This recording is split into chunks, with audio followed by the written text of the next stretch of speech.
நான் உங்கள் மனச்சிற்பி. யாராலும் இதுவரை முழுமையாக அளக்க முடியாத ஆழம் எது தெரியுமா? அது கடல் அல்ல, மனித மனம். ஆயிரக்கணக்கான ஆண்டுகளாக விடை கிடைக்காத ஒரு புரியாத புதிராக மனித வரலாற்றையே மாற்றியமைத்த அந்த மர்மத்தை பற்றி தான் இன்று நாம் அலசப் போகின்றோம். தயாராக இருங்கள். உங்கள் மனதை நீங்களே சந்திக்கப் போகின்றீர்கள். நமது உடலில் இதயம் எங்கே இருக்கிறது என்று கேட்டால் இடது பக்கம் என்போம். மூளை எங்கே இருக்கிறது என்று கேட்டால் மண்டைக்குள் என்போம். ஆனால் மனம் எங்கே இருக்கின்றது? அதை தொட முடியுமா? பார்க்க முடியுமா? அறிவியல் ரீதியாக மனம் என்பது ஒரு உறுப்பு அல்ல, அது மூளையின் ஒரு செயல்பாடு. இன்னும் எளிமையாக சொன்னால் மூளை என்பது ஹார்ட்வேர் என்றால் மனம் என்பது அதில் ஓடும் சாஃப்ட்வேர்.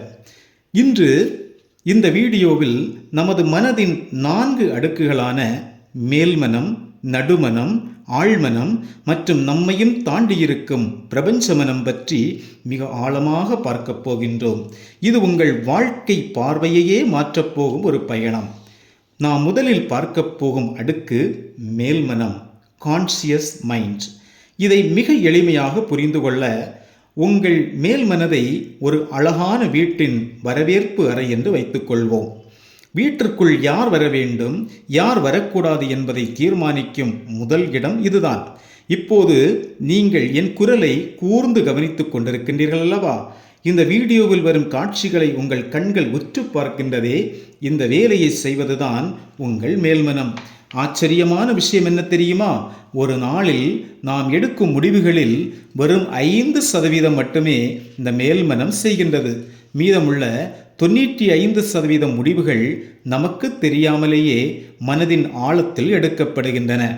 இது சரியா, தவறா, லாபமா, நஷ்டமா என்று கணக்கு போடுவதுதான் இதன் வேலை. நவீன மருத்துவ அறிவியல் நமது மூளையின் முன்பகுதிதான் இந்த மேல்மனதின் செயல்பாடுகளுக்கு காரணம் என்று கூறுகிறது.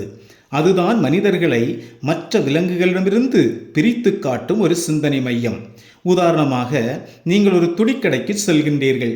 அங்கே ஒரு சட்டையை பார்த்ததும் இந்த சட்டை எனக்கு ரொம்ப பிடிச்சிருக்கு, இதோட விலை என்ன, இது எனக்கு பொருந்துமா என்று நீங்கள் ஆராய்ந்து முடிவெடுப்பது உங்கள் மேல்மனம். ஆனால் அந்த நூற்றுக்கணக்கான சட்டைகளில் ஏன் அந்த ஒரு குறிப்பிட்ட நிறம் மட்டும் உங்களுக்கு பிடித்திருந்தது? ஏன் அந்த துணியை தொட்டவுடன் ஒரு பழைய ஞாபகம் வந்து போனது? இங்கேதான் ரகசியம் ஒளிந்திருக்கிறது. உங்கள் மேல்மனம் முடிவெடுக்கிறது, ஆனால் அந்த முடிவிற்கு பின்னால் இருக்கும் ஆழமான காரணங்கள் அடுத்த அடுக்கில் புதைந்து கிடக்கின்றன. அது என்ன அடுக்கு? வாருங்கள், நடுமனதிற்குள் நுழைவோம். இப்போது நாம் நுழையப் போவது உங்கள் வாழ்க்கையின் போக்கையே மாற்றக்கூடிய ஒரு இரகசிய இடத்திற்கு. மேல் மனதிற்கும் பிரம்மாண்டமான ஆழ்மனதுக்கும் இடையில் ஒரு பாலம் இருக்கிறது.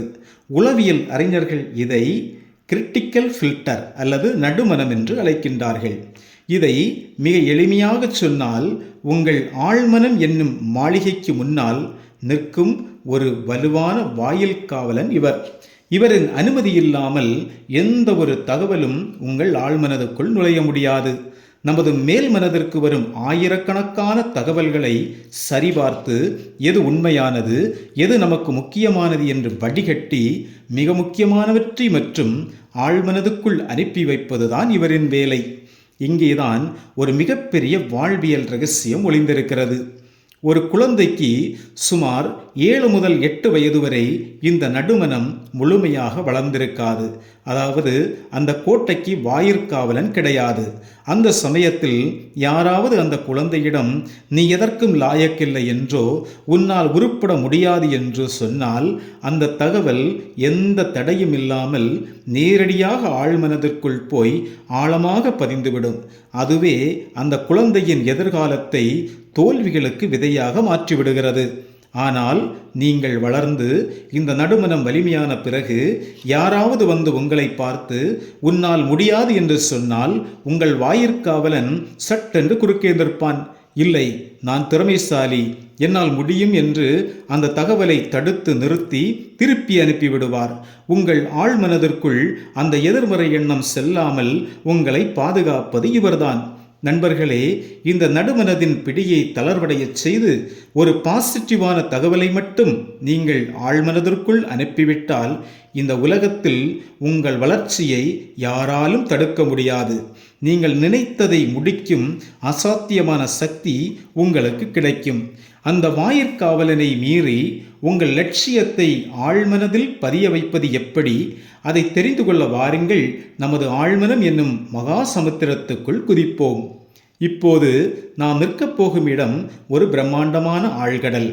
மேல்மனம் என்பது கடலின் மேலே தெரியும் ஒரு சிறு அலை என்றால், ஆழ்மனம் என்பது அதன் கீழே மைல்கள் கணக்கில் விரிந்து கிடக்கும் அந்த ஆழமான மர்மமான சமுத்திரம். உளவியல் ரீதியாக இதை ஒரு ராட்சச சக்தி என்று சொல்லலாம். நீங்கள் விழித்திருக்கும் போதும் தூங்கிக் கொண்டிருக்கும் போதும் ஒரு நொடி கூட ஓய்வெடுக்காமல் உங்களுக்காக உழைத்து கொண்டிருக்கும் ஒரு சூப்பர் கம்ப்யூட்டர் தான் உங்கள் ஆழ்மனம். ஆழ்மனம் என்பது உங்கள் வாழ்வின் அத்தனை அனுபவங்களையும் சேமித்து வைத்திருக்கும் ஒரு கருவூலம். உங்கள் பிறந்த நாள் முதல், நீங்கள் அழுதது முதல், நேற்று நீங்கள் சாப்பிட்ட உணவின் சுவை வரை அத்தனையும் இங்கேதான் பதிவாகி இருக்கின்றன.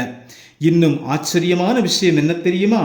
உங்கள் இதயம் ஒரு நிமிடத்திற்கு எத்தனை முறை துடிக்க வேண்டும், உங்கள் நுரையீரல் இப்படிதான் சுவாசிக்க வேண்டும், உங்கள் உடல் வெப்பம் இவ்வளவுதான் இருக்க வேண்டும், இதையெல்லாம் நீங்களா நினைத்து செய்கிறீர்கள்?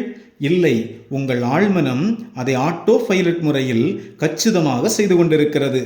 ஆழ்மனதிற்கு ஒரு விசித்திரமான குணம் உண்டு. இதற்கு சிரிப்புக்கும் துக்கத்திற்கும் வித்தியாசம் தெரியாது, உண்மைக்கும் பொய்க்கும் வித்தியாசம் தெரியாது. நீங்கள் எதை மீண்டும் மீண்டும் ஆழமாக நினைக்கின்றீர்களோ, எதை உணர்ச்சிகரமாக நம்புகின்றீர்களோ அதை அப்படியே உண்மையாக மாற்றிவிடும்.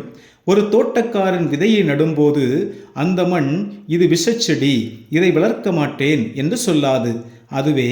அதுபோலதான் உங்கள் ஆழ்மனமும் நீங்கள் நான் ஒரு தோல்வியாளன் என்று விதைத்தால் உங்கள் வாழ்வையே தோல்வியாக மாற்றிவிடும். அதுவே நான் ஒரு வெற்றியாளன் என்று நினைத்தால் உலகத்தையே உங்கள் காலுக்கு கீழ் கொண்டு வந்து சேர்த்துவிடும்.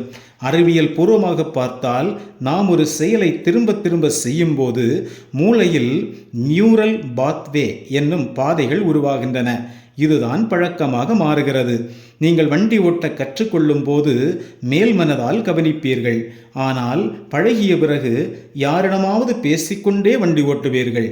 அப்போது உங்கள் கைகளையும் கால்களையும் இயக்குவது உங்கள் ஆழ்மனம். நண்பர்களே, உங்கள் ஆழ்மனதை நீங்கள் சரியாக கையாள கற்றுக்கொண்டால் நோய்களை குணப்படுத்தலாம், செல்வத்தை சேர்க்கலாம், நீங்கள் விரும்பிய வாழ்க்கையை அப்படியே செதுக்கலாம். ஆனால் இந்த ஆழ்மனதிற்கும் கீழே ஒட்டுமொத்த பிரபஞ்சத்தோடும் நம்மை இணைக்கும் ஒரு மகா சக்தி இருக்கிறது. அது என்ன? வாருங்கள், பிரபஞ்சத்தின் இரகசிய கதவுகளை திறப்போம். இப்போது நாம் பேசப்போகும் இந்த 4வது அடுக்கு அறிவியலையும் ஆன்மீகத்தையும் ஒரு புள்ளியில் இணைக்கும் ஒரு மகா அதிசயம். இதுவரை நாம் பார்த்த 3 அடுக்குகளும் உங்களுக்குள் இருப்பவை. ஆனால் இந்த பிரபஞ்ச மனம் என்பது உங்களுக்கு வெளியே, இந்த அண்டர் சராசரமும் முழுவதும் பரவியிருக்கும் ஒரு பேரறிவு. இதை மிக எளிமையாக புரிந்து கொள்ள நம்மிடம் இருக்கும் செல்போன்களை ஒரு உதாரணத்திற்கு எடுத்துக்கொள்வோம். ஒவ்வொரு ஃபோனுக்கும் ஒவ்வொரு மெமரி இருக்கும். இது உங்கள் ஆழ்மனம். ஆனால் அந்த ஃபோன் வைஃபை மூலம் இணையத்தோடு இணைக்கும் போது உலகத்தில் உள்ள அத்தனை தகவல்களையும் பெற முடிகிறது அல்லவா? இந்த இணையம் தான் பிரபஞ்ச மனம். பிரபல உளவியலாளர் இதை கூட்டு ஆழ்மனம் என்று அழைக்கின்றார்கள். நாம் அனைவரும் தனித்தனி மனிதர்களாக தெரிந்தாலும் ஆழ்மனதிற்கும் கீழே ஒரு பொதுவான சங்கிலியால் இந்த தொடர் பிரபஞ்ச மனதோடு நாம் பிணைக்கப்பட்டிருக்கின்றோம். திடீரென்று ஒருவருக்கு ஒரு அபூர்வமான யோசனை தோன்றும். இதை எப்படி செய்தால் வெற்றி பெறலாம் என்று உள்ளுக்குள் ஒரு குரல் கேட்கும். அது எங்கிருந்து வருகிறது? உங்கள் பிரபஞ்ச மனதிலிருந்துதான். நியூட்டனுக்கு ஆப்பிள் விழுந்தபோது தோன்றிய புவியீர்ப்பு விசை முதல் பாரதியார் பாடிய புரட்சி கவிதைகள் வரை இவை அனைத்தும் இந்த மாபெரும் பேரறிவின் ஊற்றிலிருந்து எடுக்கப்பட்ட முத்துக்கள். நவீன குவாண்டம் அறிவியல் என்ன சொல்கிறது தெரியுமா? இந்த பிரபஞ்சத்தில் உள்ள அணுக்கள் அனைத்தும் ஒன்றோடு ஒன்று தொடர்பில் இருக்கின்றன. நீங்கள் எதை ஆழமாக நினைக்கின்றீர்களோ அந்த அதிர்வுகள் பிரபஞ்ச மனதிற்குள் சென்று உங்களுக்கு தேவையான மனிதர்களையும் வாய்ப்புகளையும் காந்தம் போல உங்களை நோக்கி இழுத்து வரும். இதைதான் நாம் ஈர்ப்பு விதி என்கிறோம்.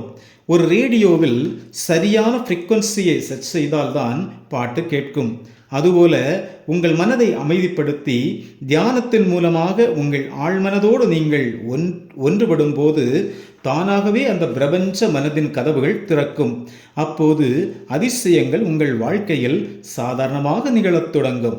நண்பர்களே, உங்கள் மனம் ஒரு சாதாரண கருவி அல்ல, அது ஒரு பிரம்மாண்டமான தொழிற்சாலை. மேல் மனம் எனும் மேலாளரை சரியாக பயன்படுத்துங்கள். நடுமனம் என்னும் வாயிற்காவலனை விழிப்புடன் வைத்திருங்கள். ஆழ்மனம் எனும் வளமான மண்ணில் நல்ல விதைகளை நடுங்கள். அப்போது பிரபஞ்சமனம் எனும் மகா சக்தி உங்களுக்கு துணையாய் நிற்கும். இன்று முதல் உங்கள் மனதை நீங்களே செதுக்கத் தொடங்குங்கள். நீங்கள் ஒரு வெறும் வெற்று மனிதர் அல்ல, நீங்கள் ஒரு மனச்சிற்பி. இந்த வீடியோ உங்களுக்கு பிடித்திருந்தால் மனச்சிற்பி தமிழ் சேனலை சப்ஸ்கிரைப் பண்ணுங்க, லைக் பண்ணுங்க, ஷேர் பண்ணுங்க.